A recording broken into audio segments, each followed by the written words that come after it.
예, 소개 감사드립니다. 중요한 예방접종과 관련된 사항들 통하여서 전체 인구 집단을 대상으로 하여 코로나의 그런 영향력을 벗어날 수 있는 그런 과정들에 대해서 지금 같이 고민하고 있는 시기인 것 같습니다. 그런데 아울러 지금 우리가 이제까지 많이 보아왔던 우리 주변에 있는 코로나로 인하여서 고생하셨던 그런 많은 환자분들이 계시고 지금도 많은 퇴원자들을 관리하고 계시는 그런 상황들이 있겠습니다. 어떻게 보면 코로나와 함께 살아가면서 이런 환자들의 숫자들은 점점 늘어나게 될 것이고 그 여파가 어느 정도가 될 것인지 그 의학적인 버든은 어떤 정도가 될 것인지에 대한 그런 고민이 함께 필요할 것이라고 생각됩니다. 예, 먼저 케이스를 두 가지를 보시겠는데요.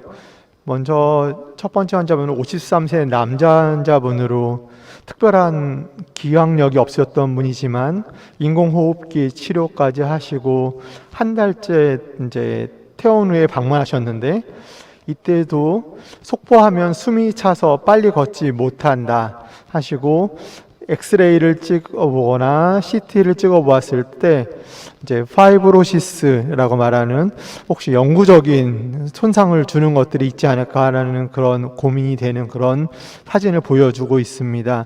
그리고 환자는 전신적으로 이제 팔다리가 저리다. 그 다음에 미각에 있어서 매운맛에 과민한 그런 증상들을 한 달째도 여전히 호소하고 있었고 이 환자가 심텀데이 6달 그 다음에 퇴원하고 나서 5살째 방문했을 때 이 미각 자체는 한 85% 정도 돌아온 것 같다. 저린 증상은 이제 페리페럴 뉴로패시로 생각되는데 이런 이제 저린 증상은 호전이 되었지만 이 환자의 호흡곤란 양상은 이제 DLCO라고 말하는 디퓨전 커패시티는 회복이 되어 상황이지만 바이탈 커패시티 자체가 감소되어 있는 그런 환자의 패턴으로 환자의 CT를 봤을 때는 이제 파이브로틱 밴드라고 말하는 이런 이제 볼륨을 줄이는 그런 병변들이 남아있는 그런 케이스가 되겠습니다. 많은 환자들에 있어서는 실제로는 이제 이런 파이브로틱 밴드 같은 것들을 남기기보다는 실제로 이제 GGO들이 호전되어 가는 과정에서 우리 FBC는 그대로 있지만 DLCO가 감소했다가 천천히 돌아오는 그런 케이스들도 보이고 있습니다. 두 번째 다른 케이스는 65세 남자 환자로 파킨슨 디지즈를 가지고 정작 입원하셨을 때는 산소도 잘 사용하시고 렘데시비르 중증으로 이제 치료하시고 퇴원하셨습니다. 산소도 다 끊고 퇴원하셨는데 퇴원하시고 나서 환자가 이제 재방문, 퇴원 15일째 재방문하게 되는 케이스가 있었습니다. 왔을 때는 오히려 사진이 더 나빠진 그런 상황이어서 이게 코로나의 악화인지 너무 빨리 퇴원시키는 것은 아닌지 또는 이제 박테리알 코인펙션이 없는지 이런 고민들을 이제 하면서 이제 보았던 환자입니다. 격리 해제 기준을 만족하고 이미 퇴원한 그런 환자가 되겠습니다. 환자는 뭐 다시 하이플로우 내잘 캐뉼라를 하고 이제 아마 이제 코로나 이후에 포스트 인플라마토리 페이지로 생각을 하고 스테로이드를 다시 사용을 하면서 항생제가 같이 사용되게 됩니다. 그리고 이제 이런 경우에 이제 PCP 폐렴의 그런 가능성들이 있기 때문에 근데 환자가 설파 알러지가 있어서 이 환자 같은 경우에는 프리마킨 클리다마이신으로 같이 사용하였고 실제로 환자의 PCR 이제 CT 값은 RDRP가 35 정도로 이제 많이 이제 높아져 있는 상황이어서 실제로 이런 코로나의 액티비티 자체보다는 다른 질환이겠다 생각이 되었고 박테리얼 컬처는 네거티브고 PCP가 이제 양성이 나왔고 환자에 있어서 CD4 카운트도 많이 줄어져 있는 상태로 이 환자 같은 경우는 이제 코로나 이후에 이제 합병증이 발생한 그런 케이스가 되겠습니다. 실제로 저희가 지금 이제 오늘자로 보면 13만 9천 명이 지금 이제 확진이 되었고 12만 9천 명이 지금 이제 우리 질병관리부청에 의하면 완치자로 이제 밖에 계십니다. 그런데 이런 환자들의 10분의 1에서는 3주 이상의 증상을 여전히 호소한다고 되어 있고 이제 병원에 입원한 그런 케이스들에 있어서 20% 정도까지는 다시 어드미션을 하고, 그런데 그것이 2달 이내에 다시 어드미션 하게 된다.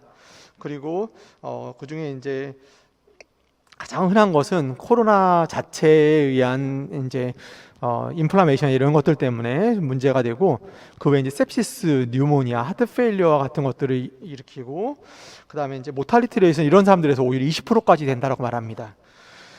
그런데 이 데이터는 이제 국외에서 이제 어떤 입원을 기준으로 한 데이터이기 때문에 실제 전체 환자군을 반영하는 것은 아닐 것이라는 것들을 생각하실 수 있겠습니다. 그래서 실제로 중증 환자들이 입원하는 것들을 기준으로 봤을 때 국내에서 전체 코로나 환자들에 대한 버든이라고 생각되어지지는 않지만, 국내에서는 현재 지금 어떠냐 하면, 지금 이제 아까 같이 이제 새로 입원한 그런 환자들, 또는 이제 코로나 이제 바로 태어나고 나서 다시 입원하더라도 이런 사람들이 합병증으로 관리되지 않고 있고, 정부에서는 이제 이런 환자들에 대한 비용 지원이나 이런 것들은 없는 상황입니다.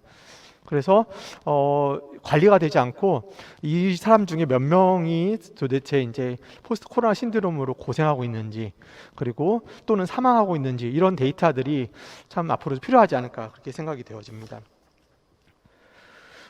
이런 포스트 코로나 신드롬이라고 말할 때 말씀드린 대로 이제 증상이 지속되는 그런 경우들을 이제 말씀드릴 수 있겠는데, 그 기준으로는 저희가 일반적으로 4주를 얘기하고, 또는 이제 12주를 얘기해서 12주 이상이면 롱 코비드 이렇게 말하고요. 크로닉 코비드라고 말하고, 이제 4주 이내면 포스트 어큐트 코비드 신드롬이라고 이렇게 표현을 하고 있는데, 뭐 예상할 수 있는 그런 이제 여러 가지 기준들이 있습니다. 바이러스 자체에 의한 걸 수도 있고, 이뮤놀로지컬 리스폰스일 수도 있고, 이제 포스트 크리티컬 케어 일리스트에 의한 이제 여러 가지 증상들일 수도 있고, 소셜 아이솔레이션에 의해서 이제 디프레션 이런 것들에 빠질 수 있는 그런 것들이 있을 것입니다. 그런데 요것과 아울러서 한 가지 더 말씀드리고 싶은 것은, 증상 지속되는 경우 이외에 새롭게 발생되는 증상들도 마찬가지로 코로나와 연관이 될 수 있겠다라는 부분들을 좀 염두에 두는 것이 좀 중요하겠습니다. 우선은 요거 이제 아까 말씀드린 그런 시기에 따른 것이고, 여러 장기를 동시에 문제를 일으키는, 아마도 이제 우리 몸의 이뮨 리스폰스와 관련된 그런 것이라는 그런 내용들이 이제 네이처 메디슨의 리뷰로 되어 있어서 나중에 참고하시면 되겠고요. 그렇기 때문에 이런 것들에 대해서 영국이나 미국 등에서 이제 롱텀 코호트 연구들이 지금 여전히 진행되고 있는 상황이고, 국내에서도 질병관리청 이제 연구를 통하여서 지금 이제 진행되고 있습니다. 근데 이런 부분에 대해서 페노타입을 5가지로 나눈 그런 이제 그룹들이 있으면 미국에서는 그렇게 보고 있는데, 가장 고전적인 것이 이제 지금 증상이 지속되는 경우가 되겠습니다. 증상이 지속되는데 짧게 지속되는 것과 6주 이상 지속되는 그런, 얘가 타입 1, 2가 되겠고, 타입 3는 증상이 없어지거나 거의 좋아졌던 경우에 다시 이제 쉬었다가 다시 증상이 생기는 경우들이 있을 수 있습니다. 그래서 증상이 짧고 또는 이제 지속되는 그런 경우가 타입 3로 이제 나타날 수 있겠고, 타입 4는 정작 코로나로 입원했을 때는 별로 증상이 없는 겁니다. 생활치료센터 입원하셨습니다. 아무 문제 없이 잘 입원하셨다 퇴원하셨는데 뒤에 증상이 생기는 거죠. 이렇게 해서 실제로 이제 폐렴으로 입원하시는 그런 분들도 실제로 있으시거든요. 네. 그런데 이제 이런 것들 기간이 얼마나 가느냐에 따라서 이제 처음에는 아무 증상이 없던 사람들이, 그러니까 이게 코로나와 연관이 있는지를 알 수 없는 그런 상황으로도 볼 수 있습니다. 그래서 히스토리에서 코로나가 있었는지를 보게 되면 이런 타입 4를 더 알 수 있는 상황이 되겠는데요. 이 타입 5도 되게 중요합니다. 아무 증상이 없었고 이런 사람들이 갑자기 증상이 발생하는 경우인데, 예를 들면 이제 코로나로 인해서 마이오카이디알 데미지가 생겨서 이제 뭐 파이브로블라스트나 이런 것들이 생기면서 파이브로시스가 생겨서 갑자기 서든 카디악 데스를 하게 된다든지, 말리그런트 아리즈미아가 생긴다든지, 이런 케이스가 1년 이내에 있을 수 있다라는 것입니다. 그래서 이제 코로나와 연관성들을 다 이제 함께 볼 수 있는 그런 부분들이기 때문에 여러 가지 페노타입이 있을 수 있다는 것들을 염두에 두고 이제 같이 봐주시는 것들이 중요하겠습니다. 실제 임상 데이터들은 뭐 여러 가지 이제 여러 나라에서 코호트 연구들이 있는데, 요거는 이제 이탈리아에서 연구를 보면 한 12% 정도는 이제 실제로 60일 정도 됐을 때 완전 컴플리트 레졸루션, 증상이 다 없어진다. 그런데 한 50%에서는 3가지 이상의 증상을 이제 보이고 있고, 가장 흔한 증상은 퍼티그입니다. 퍼티그. 그다음에 숨찬 증상들이 있고, 체스트 페인 이런 것도 나타나기도 하고, 아노스미아도 나타나기도 하는 그런 증상들이 있겠습니다. 그리고 이것은 이탈리아에서의 코호트 연구인데, 예. 아이고.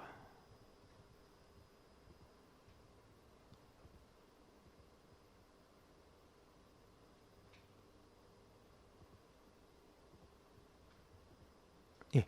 이번은 스페인에서의 코호트가 되겠는데요. 여기서는 이제 태어나고 나서 3개월 뒤에 또는 이제 증상 발현 후 4개월 뒤에 시점에서 봤을 때 한 절반 정도에서 이제 증상을 나타내는데, 여기서의 증상은 퍼티그 디스프니아 이것이 가장 많았었고, 사진에서 이상이 남아있는 사람은 20%, 10%는 폐기능의 이상이 남아있다라는 것들을 이제 보여주는 그런 그런 내용이 되겠습니다. 그리고 뭐 국내에서 이제 대구 코호트에서도 보시면은 아시는 것처럼 이제 후각에 있어서는 이제 7일 정도에 발생하고 3주 정도 지속되는 15% 정도에서 후각 이상들이 생기더라, 이런 이제 국내 대구 코호트의 그런 자료가 있는데, 실제로 이제 영국에서의 자료들이 내는 것을 보면 후각 이상은 10%에서는 6개월까지도 갈 수 있는 것으로 되어 있습니다. 그래서 영국의 이비인후과 학교에서는 3개월 이상 되는 그런 후각 이상에 대해서는 이제 여러 가지 추가적인 검사들이 더 필요하겠다라고 얘기하고 있고, 이 데이터는 북유럽에서의 그런 노르웨이에서의 데이터가 되겠는데, 4분의 1에서 이제 GGO가 이제 3개월 시점에 남아 있다라는 것들이 되겠고, 실제로 이제 폐기능 자체보다는 이제 영상 이상이 더 오래 남아 있는 것 같다라고 말하는 그런 코호트들, 대체로 이제 한 3개월 정도까지 데이터들이 작년에 나왔다고 보시면 되겠습니다. 그런데 이제 아무래도 이제 중국에서 가장 먼저 이제 증상이 생겼다 보니까 중국 이제 우한의 진인탕 병원에서 6개월짜리 코호트가 이제 나와서 장기 환자들은 어떨까라는 것들에 대한 데이터를 보여주는 데이터인데, 여기서는 이때는 뭐 우선은 렘데시비르 같은 거 사용할 수 없었던, 지금보다는 좀 더 이전에 그런 치료하는 그런 케이스가 되겠습니다.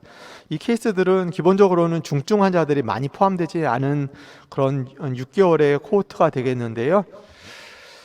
여기서의 주된 증상들은 어쨌든 말씀드린 대로 이제 전신적인 증상, 이제 기운이 없고 근육에 힘이 없고 잠이 잘 안 오고 그다음에 이제 헤어 로스, 이런 것들이 이제 주된 증상이 나타나는 것들을 알 수 있었습니다. 그리고 이제 호흡 곤란이 적어도 이제 모디파이드 MRC 1단계 이상인 경우가 4분의 1에서 이제 환자들이 되었다라는 것이고, 특이하게 이제 신기능 이상을 보이는 그런 예도 35%에서 있다라는 것들을 보여주었습니다. 그리고 이 전체 환자 중에서 한 4분의 1 정도의 환자들을 이제 PFT와 DVT에 대한 소노 검사를 시행했을 때 중국 데이터에서는 이제 DVT를 확인하는 환자가 한 명도 없습니다. 이제 좀 서구 데이터랑 좀 다른 그런 데이터라고 이제 볼 수 있겠지만, 어쨌든 DVT가 나타나진 않았고, 이제 폐기능, 그 다음에 이제 GGO 패턴의 그런 이상들이 한 40% 정도에서는 6개월까지 나타날 수 있다. 근데 여기서 이제 다른 항바이러스에 대한 효과들이나 이런 것들을 이제 볼 수 없는 것과 아울러서 스테로이드의 사용에 대한 이펙트를 보았는데, 여기서는 스테로이드가 이런 폐기능에 이제 호전시키는 데 있어가지고는 특별하게 큰 영향을 주는 것 같지는 않다, 이렇게 이제 결론을 내렸는데요. 근데 스테로이드에 대한 사용은 계속 사용하고 싶은 그런 마음들이 듭니다. 왜냐하면 인플라메토리 리액션을 통하여서 환자들이 폐 이상이 생기는 경우가 상당히 많이 있기 때문이죠. 이제 국내에서도 이제 질병관리청 코호트 연구들을 통하여서 지금 여러 그룹에서 진행하고 있는데, 저희 병원에서도 보면 실제로 이제 한 달 시점에, 물론 입원할 때는 100% 다 GGO가 있던 것들이 한 40% 정도는 시비어 그룹에서도 GGO가 없어지는 것을 알 수 있고, 이제 파이브로시스는 한 이제 40% 정도 한 달 시점에 남아 있습니다.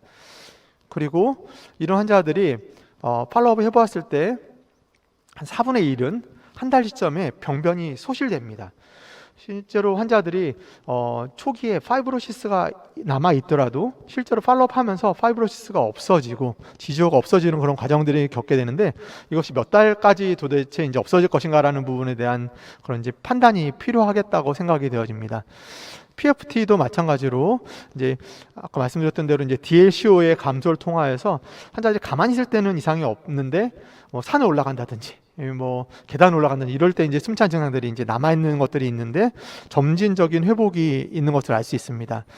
한 환자들의 한 달째 이제 추적했을 때 한 절반 정도는 일상 복귀를 이제 할 수 있는 그런 케이스 환자들이 저희 병원의 환자들에서는 있었고, 환자들의 이제 증상을 한 가지 이상 호소하는 경우가 절반 정도 있었고, 제네럴 심텀이 사실 가장 많았었음을 알 수 있었습니다. 그러면은 이런 사람들이 이 뉴트럴라이징 안티바디 좀 방어능이 도대체 어느 정도 있을까라는 그런 고민들이 있을 것인데, 저희 병원의 그런 데이터를 통해서 봤을 때는 기본적으로 입원해서 한 일주일 정도부터는 항체가 생기고 이제 중증일 때 더 먼저 떨어지는 그런 경향이 있지만, 어쨌든 이게 저희가 이제 컷오프 이상 상당히 유지가 되는 것을 알 수 있고, 최근에 이제 서울대 쪽에서 이제 1년 팔로우한 거에서 94%에서 이제 상체가 이제 뉴트럴 안티바디가 남아 있는 것처럼 이렇게 보고가 되고 있는데, 이제까지 적어도 한 6개월 정도는 이제 뉴트럴 이제 안티바디가 유지가 될 수 있지 않을까라고 생각하는 것들이 일반적인 것인 것으로 판단됩니다. 이제 펄모나리 시콜레가 이제 있는데, 여기서 이제 중요한 부분들은 이제 얼마나 이 사람들이 파이브로시스를 남길 것이냐 그런 것인데, 이런 파이브로시스가 문제가 뭐냐면 이제 박테리얼 콜로니제이션이나 서브시퀀트 인펙션의 프리디스포징 팩터가 되는 것이죠. 그렇기 때문에 이런 것들이 남는지에 대해서 관심을 갖고 보는 것들이 필요하겠고, 예방 접종 필요하겠죠. 그리고 이런 환자들에 있어서 이제 PCP라든지 이런 다른 이제 폐렴에 대해서 이제 관심을 갖고 이제 보는 것들이 필요하겠고, 뉴모코칼 백신 같은 것들을 드리는 것들이 이제 도움이 되지 않을까 생각이 됩니다. 실제로 이 패솔로지 파인딩을 보시면 이제 이 림포사이트 인필트레이션 생기면서 하이알렌 멤브레인이 이제 만들어지게 되고, 그러면서 이제 엔도셀라이티스가 생기는 그런 이제 패솔로지 파인딩을 이제 보이면서 환자들이 렁이 이제 나빠지는 것들을 볼 수 있는데, 시간이 지날수록 이제 파이브로블라스트들이 나오면서 아까 이제 CT에서 보였던 그런 병변들이 나타나는 것 같습니다. 헤마톨로지컬 시콜레는 어쨌든 이제 하이퍼 인플라메토리 하이퍼 코아귤러블 스테이트에 따라서 이제 스롬보틱 마이크로 안지오패시가 이제 생기게 되는데, 이제 인플라메이션의 시간이 길면 길수록 더 오래 생기는 것으로 되어 있지만, 현재 가이드라인 상으로는 저희가 안티코아귤레이션 이제는 입원하는 기간 동안만을 우선 권고하고 있습니다. 그래서 이 이후에 이제 퇴원하고 나서 이제 예를 들어서 이제 노악이라든지 이런 안티코아귤레이션을 하는 것들이 도움이 될지에 대한 것들은 임상 연구로 진행되고 있는 그런 상황이 되겠습니다. 이런 환자들에 있어서 그래서 이제 레스피레이터리 팔로업을 어떻게 할지에 대해서 중증인 경우에는 4주에, 아닌 경우에는 적어도 3개월째 팔로업하면서 볼 필요가 있다고 말하는데, 왜 그러냐면 이런 환자들에 있어서 실제로 나중에 CT나 이런 것들을 팔로업 해봤을 때 이제 캔서나 이런 것들이 남아 있는지 이제 병변들을 확인하는 것들이 필요하기 때문에 3개월 정도 시점에 이제 확인하는 것들이 필요하겠다. 그러면서 이제 다른 코인펙션이 없는지 이런 것들을 확인하는 게 필요하겠다라고 이제 영국에서는 이야기하고 있고요.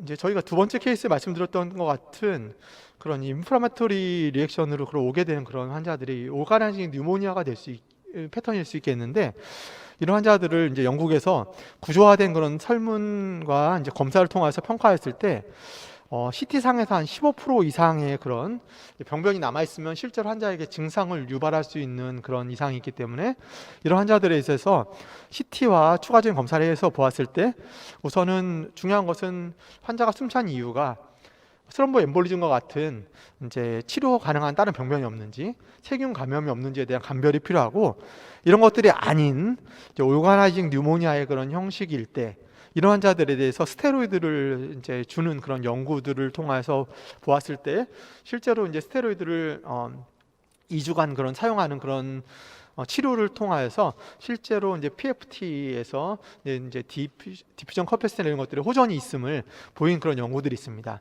그래서 실제로 이제 이런 환자들이 있어서 렁이 안 좋은 그런 상황들이 인펙션인지 아니면은 이제 포스트 인플라마토리 이제 상태인지 확인하는 것도 필요하겠습니다. 또 중요한 것이 뉴로사이키아트릭한 시컬레이트인데 뭐 여러 가지 원인이겠습니다. 제너럴 심톰, 코그니티브 임페어먼트, 그리고 이제 디프레션과 엔자이어티, 그리고 이제 어큐트 이제 우리 중환자실의 입실함을 통하여서 생기게 되는 그런 문제, 크리티컬 이제 일리스, 마요페시아 같은 것들에 대한 감별이 필요하겠고, 그리고 이제 어큐트 케어 때 생길 수 있는 그런 헤모리직 스트로크라든지 이런 것들에 대한 내용들이 필요하겠습니다. 실제로 보았을 때 바이러스가 직접 이제 침범하는 그런 증거를 찾기보다는 이뮤놀로지 리액션을 보는 것들이 일반적인 것으로 되어 있습니다. 그래서 이제 그런 어큐트 케어 상황과 더불어서 한 가지 더 말씀드리고 싶은 것은 이제 이런 브레인 포그, 환자들이 호소하는 그런 이제 포스트 코로나 증상에 있어서 중요한 부분들이 이제 이 오토노믹 너버스 시스템과 관련된 그런 중요성이 있을 수 있다는 부분들에 대한 염두를 한 가지 좀 두고 계시면 좋겠습니다. 실제로 이제 포스츄랄 올소스타틱 타키카디아 신드롬 같이 실제로 이제 이런 코로나 감염증을 통해서 실제로 이제 심파세토는 증가되고 이제 파라심파세토는 이제 억제되면서 실제로 이제 환자들이 문제가 생기게 되는 경우들이 생기게 되는데 이런 경우들에 이제 뭐 퍼티그, 체스트 페인, 뭐 신콥, 프리신콥 이런 것들로 이제 증상들이 나타날 수 있게 됩니다. 이런 경우에는 예를 들면은 뭐 우리가 이제 포스트럴 하이포텐션 때 이제 일반적으로 하게 되는 그런 뭐 물을 많이 섭취하시라든지 소듐을 섭취하시게 한다든지 뭐 아이소메트릭한 엑서사이즈를 하게 한다든지 이런 것들로 도움을 드릴 수 있는 부분들이고, 실제로 이런 증상이 심하신 분들은 뭐 헤드업 틸트 테스트와 같은 그런 이제 오스토틱 하이포텐션에 대한 검사들을 해보는 것들이 도움이 될 수 있겠다는 그런 내용이 되겠습니다. 이제 여러 가지 검사들을 통하여서 이제 환자가 어떤 상태인지를 보는 것들이 앞으로 중요하겠지만, 이제 레드 플래그 사인, 이제 갑작스러운 호흡곤란, 두통, 이런 부분들이 그리고 컨퓨전 이런 것들이 있을 때 이제 어큐트 케어 호스피탈과 연결하는 것들이 중요하겠고, 그 외의 부분들에 있어서는 이제 팔로우하면서 점진적인 호전의 양상들을 보는 것들이 중요하겠습니다. 지금이 이제 유행의 심각도와 유행의 규모를 따라 봤을 때 이제 처음에는 이제 저희가 컨테인먼트 하다가 지금은 이제 이런 미티게이션 하는 그런 형식으로 계속 이제 왁스연화해 하면서 저희들이 이제 사회적 거리두기의 단계들을 늘렸다 줄였다 하고 있는 상태입니다. 치료가 제대로 잘 되었다면 실제로는 발생 규모는 커도 낮은 치명률일 것이지만, 치료에 대한 효과는 지금 저명한 그런 치료 방법이 사실 있지는 않습니다. 관리를 잘 하는 것이기 때문에 환자는 어느 정도 계속 발생하게 되는 상황이기 때문에 이렇게 발생하는 환자들을 관리하는 것들이 필요하겠습니다. 예방접종이 이제 잘 자리 잡게 된다면 아마 이제 발생률도 적게 될 것입니다. 바로 이 3번과 4번과 같은 이런 시기에 있어서 이제 일반 인구와 더불어서 발생하게 되는 그런 환자들을 어떻게 관리하는지, 그리고 이 환자들의 로 인한 그런 이제 이펙트 여파들에 대한 것들을 우리가 이제 잘 관리하는 것들이 필요하겠고, 이에 대한 정부의 지원이 필요하지 않을까 하는 생각이 듭니다. 환자들 이제 12만 명의 그런 퇴원 환자들과 같이 하는 시기에서 이제 우리 주변에 있는 그런 빅팀들이라고 생각을 하시고, 이제 급성 치료기 중심 병원과 이제 커뮤니티 그리고 공중보건 이제 다학제적인 그런 같이 노력을 통하여서 이제 여러 가지 이제 면역학적인 것과 실제 임상적인 그리고 역학적인 것들의 연관성들을 보면서 이 여파들에 대한 평가가 앞으로 필요하겠다고 생각이 됩니다. 예, 경청해 주셔서 감사드립니다.